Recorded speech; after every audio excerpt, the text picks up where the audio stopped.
एक व्यक्ति ने जिंदगी भर पाप किया, बचपन से जवान हो गया, पाप ही पाप, पाप ही पाप, कभी कोई अच्छा काम न करे। परिवार के लोग उसे महात्मा के पास ले गए, महाराज इस पर कृपा करो, इसका कल्याण हो। यह कभी कोई अच्छा काम नहीं करता, गलत काम बस।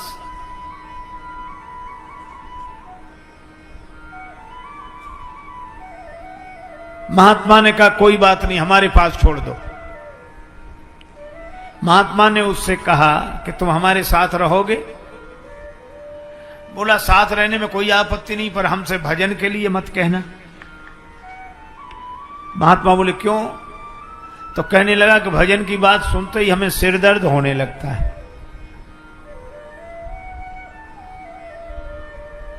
हम भजन नहीं कर सकते। महात्मा बोले मत करना भजन, तुम हमारे पास रहो।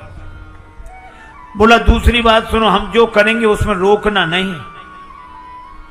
महात्मा बोले नहीं रोकेंगे, तुम्हें जो करना हो वह करना। बोला तब तो आराम से आपके साथ रहेंगे, और रहने लगा वो। महात्मा से मित्रता हो गई, उसे जो मन में आवे सो करे और भजन करे नहीं। एक दिन महात्मा उसे ले गए वन में, वह भी घूमते घूमते साथ गया।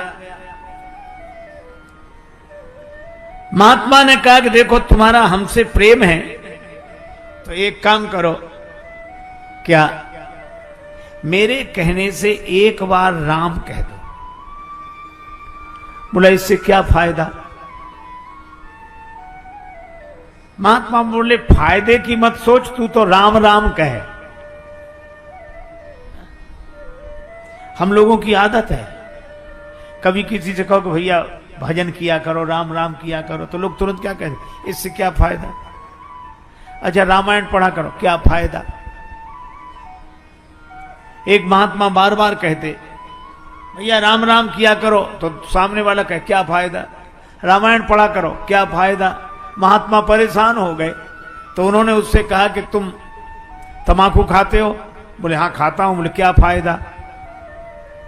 बीड़ी पीते हो? बोले हाँ पीते। बोले क्या फायदा? बोले ऐसे तो हमने सोचा ही नहीं। महात्मा बोले इतने तुम गलत काम करते हो बिना फायदे की सोचे, तो एक राम नाम ही मिला है जिसके लिए फायदा सोचोगे? क्या बिना फायदे की सोचे राम राम नहीं कर सकते? इतनी चीजें करते हो बिना फायदे की सोचे, तो राम नाम भी बिना फायदे की सोचे करो।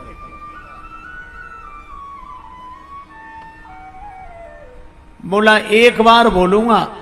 महात्मा बोले बस एक बार। वह बोला राम, महात्मा बोले बन गया काम। बस एक मेरी बात और सुन ले, क्या इस नाम के बदले में कोई कुछ मांगने के लिए कहे तो मांगना मत, कह देना नाम के बदले में जो मिलता हो वो मुझे दे दो, ठीक है? महात्मा ले आए उसे कि इसका काम बन गया, इसे जो करना हो करने दो। परिवार वालों ने कहा ठीक है।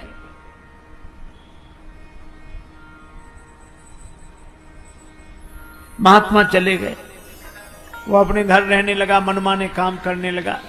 लेकिन एक दिन जब वो मरा तो लोग गए कि ये मर गया मर गया। यमदूत उसे यमलोक ले गए, यमराज के सामने। यमदूतों ने हिसाब सुनाया कि इसने जीवन भर गलत काम किए हैं, एक बार एक महात्मा के कहने से राम कहा है बस। यमराज बोले तो इससे पूछ लो ये राम नाम के बदले में क्या चाहता है। यमदूतों ने कहा क्या चाहते हो? यमराज पूछवा रहे हैं राम नाम के बदले में। उसे महात्मा की बात याद आ गई, वो कहने लगा मुझे तो कुछ नहीं चाहिए, नाम के बदले में जो मिलता हो सो दे दो। अब यमराज के यहां राम नाम का हिसाब थोड़ा ही है।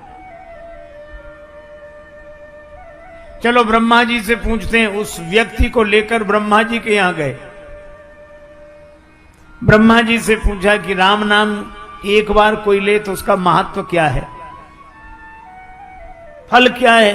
ब्रह्मा जी बोले हमें पता नहीं, हम तो वेद मंत्रों का उच्चारण करते रहते हैं, आनंद में रहते हैं। तो फिर का राम नाम भगवान शंकर लेते हैं, उनसे ही पूछो। तो उस व्यक्ति को लेकर ब्रह्मा जी यमराज शंकर जी के पास गए। शंकर जी से कहा कि आप दिन रात राम राम करते हैं, तुम पुनि राम राम दिन राती, तुम आप निरंतर राम राम राम राम राम स्मरण करते हैं, तो एक बार नाम लेने का क्या फल है? शंकर जी ने कहा कि नाम स्मरण तो मैं खूब करता हूं, लेकिन एक बार राम नाम लेने का क्या फल है ये मुझे भी पता नहीं। फिर किससे पूछें? शंकर जी बोले जिनका नाम है उन्हीं के पास चलो। यमराज, ब्रह्मा जी, शंकर जी उस व्यक्ति को लेकर राम जी के पास पहुंचे। राम जी से कहा कि इस व्यक्ति ने जिंदगी भर गलत काम किए, एक बार आपका नाम लिया है, तो आपका एक बार नाम लेने का क्या फल है? इसे वही फल दिया जाए। राम जी बोले नाम तो हमारा ही है, लेकिन फल हमें भी पता नहीं। तब तुलसीदास जी ने लिखा, कहो कहां लगी नाम बड़ाई, राम न सकहीं नाम गुण गाई।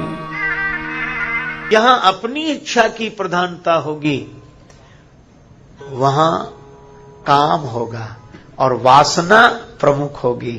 और जहां अपने प्रेमास्पद की इच्छा में अपनी इच्छा मिला देंगे, वहां प्रेम होगा और उपासना प्रमुख रूप से होगी, भक्ति होगी।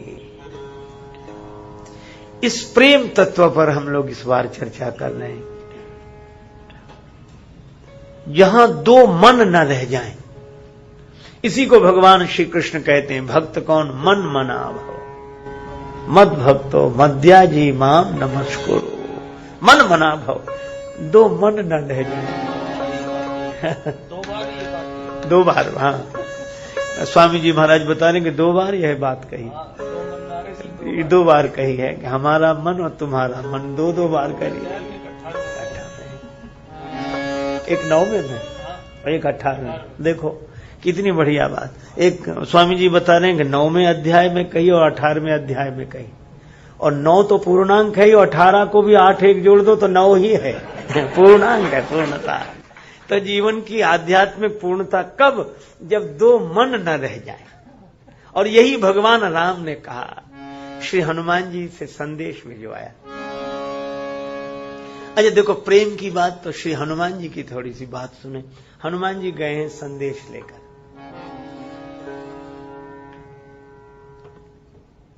बहुत तरह की चर्चा की है, अंत में बोले रघुपति कर संदेश अब सुन जननी धरि धीर, अस कही कपि गद गद भयउ भरे बिलोचन।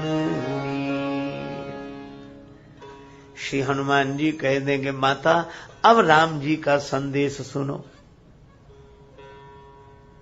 और उसके बाद हनुमान जी मौन हो गए। अस कह कपि गदगद भयो, पुलकित हो गए, कंठ अवरुद्ध हो गया, नेत्रों से आंसू बरसने लगे, रोमांचित गात हो गया। किसी ने हनुमान जी से कहा कि बोलते क्यों नहीं हो? हनुमान जी बोले जिनका संदेश है वही बोले। तो आप बोलने वाले नहीं ना, हम तो बोलने वाले की सूचना देने वाले हैं कि अब राम जी बोलेंगे। बस यह प्रेम की स्थिति है कि मानो हनुमान जी कहते हैं अब हम हैं ही नहीं, राम जी ही हैं।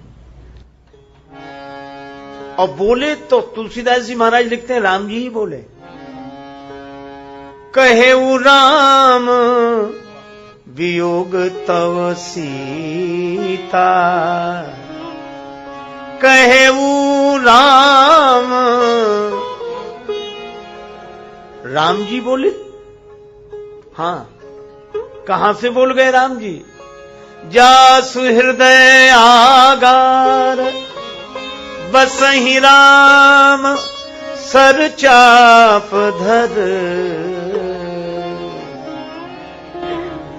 हनुमान जी के हृदय से राम जी बोले। प्रेमी के हृदय से परमात्मा ही बोलते हैं। प्रेमी की पहचान क्या? कि जहां प्रेमी न रह जाए वहां परमात्मा ही शेष विशेष बचते हैं। हम तो रह ही नहीं गए।